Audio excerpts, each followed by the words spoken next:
Well, the stage is all set for the meeting between Ukrainian President Volodymyr Zelensky and U.S. President Trump. Zelensky is meeting Trump at his Mar-a-Lago resort in Florida.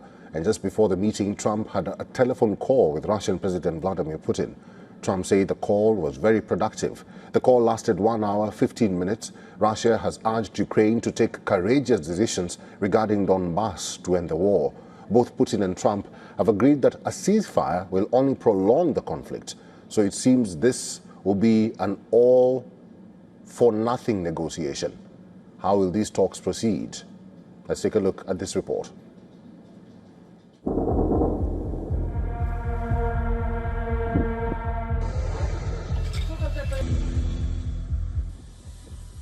Ukraine is still reeling from the latest Russian attack.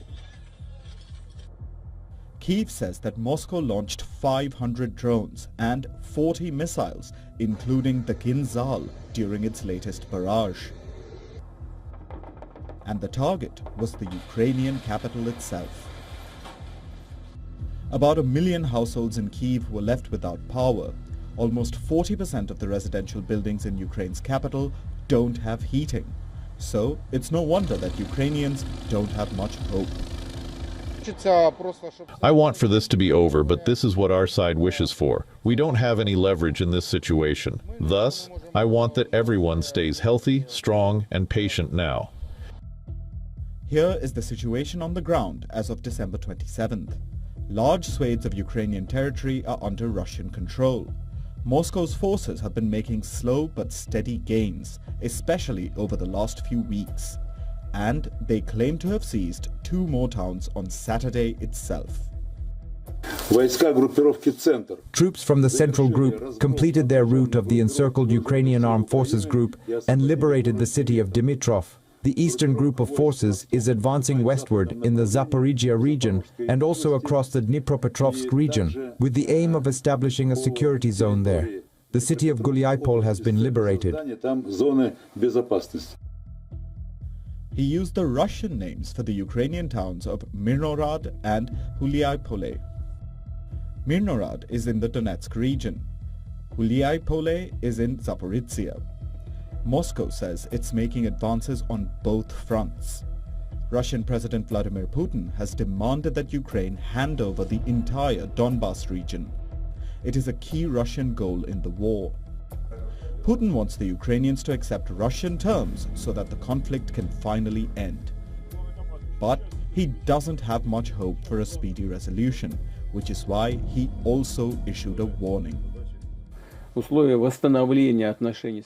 we see that unfortunately, the ringleaders of the Kiev regime are in no hurry today to solve this conflict peacefully. If the authorities in Kiev do not want to solve the issue in a peaceful way, we will reach all of the goals set in the course of the special military operation by military means. It is amid this backdrop that Ukrainian President Volodymyr Zelenskiy has gone to negotiate with his American counterpart, Donald Trump. He has already floated a number of measures, such as demilitarized zones in contested areas. But he has not agreed to surrender territory yet. The question is, will Putin or Trump accept that? Bureau Report, WION. World is One. Before we talk to Dr. Glenn Deason, let me just give you a picture of what is happening at the Mar-a-Lago beach. And any moment from now, both President Trump and Zelensky will appear from those doors at the Mar-a-Lago Beach Resort in Florida, in Miami. Zelensky is in the United States to meet with Trump, and just before the meeting between the two leaders, President Trump had spoken to Russian President Vladimir Putin. Let's now talk to Dr. Glenn Deason. He is a professor of international relations at the University of Southeastern Norway. He is now joining us live from Oslo. Dr. Deason, good to see you, and thank you very much for your time. Time and again, this has happened. When Trump meets Zelensky, he conducts a phone call with Russian President Vladimir Putin. He says that this phone call was productive. What does that say about this meeting? Do you read anything from that? Well, it depends. Trump has a tendency to go back and forth. So the problem is that whatever Zelensky is negotiating with Trump, it seems to contradict entirely what Trump is seemingly already agreed with Putin, that is already from Alaska. That is that any peace deal has to be based on addressing the root causes. So that would have to be to restore Ukraine's neutrality and also to accept the territorial concessions as a result of these 4 years of war. Now, the problem is that so far it appears that Zelensky has set some red lines, that he doesn't accept permanent neutrality. He has suggested they won't join NATO for now, but it won't be written into the constitution. Also, there's still talks about having 800,000 peacetime troops, which can't be done without Western financing and training, which means that the West would then be in Ukraine or connected to Ukraine, which is also contradicts the principle of neutrality. And of course, he doesn't want to discuss territorial concessions. So there's not much expectations behind this, which is why in the clip you showed before, President Putin also makes the argument that there's not much more incentive for them to ask for Ukrainian troops to withdraw from Donetsk. Now, this pretty much signals that we will win this anyway. So our demands will likely increase much more in the near future. So, but it could also be a warning: strike a deal now, or again, any future deal will be much, much worse. Dr. Deason, let me ask you this. Zelensky's third visit to the United States this year to meet Donald Trump. There are some people who say they're 50-50. They are hopeful that the results of this meeting will be successful, will be, good. But there are others who say, nah, it will be the same thing. What do you think? Again, it's hard to say. I think Trump wants to act as this mediator. But of course, this is very much America's war as well, all the way since back to 2014. But it does appear that the United States want to put an end to this war. Not out of some altruism, but simply because the war is being lost. So the main objective of the US is to stop wasting its resources on a lost war and focus its limited resources and priorities other places. So mainly Asia and the Western Hemisphere. So they would like to pivot a bit away from Europe, and the Ukraine war is preventing them from doing so.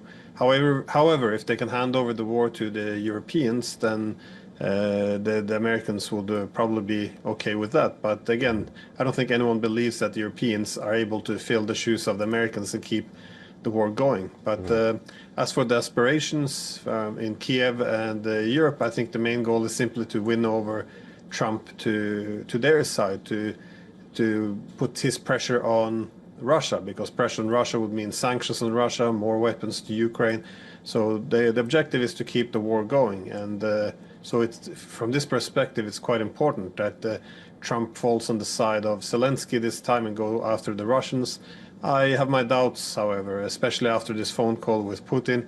It appears that the signal from Moscow has been quite clear that they won't go through another round of this back and forth. And I assume, or I expect Trump now to put more pressure on Ukraine. However, I have been wrong before about Trump, so I could be wrong again.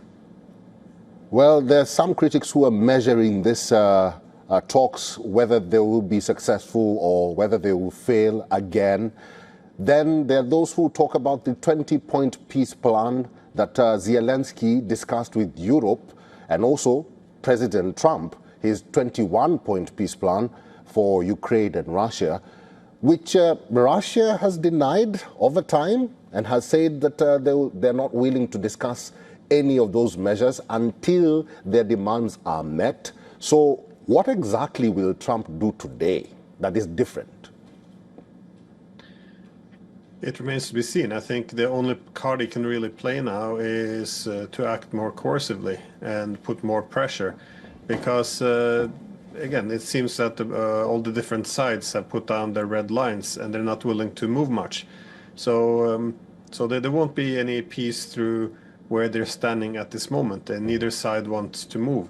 So I do think that he will probably put an immense amount of pressure.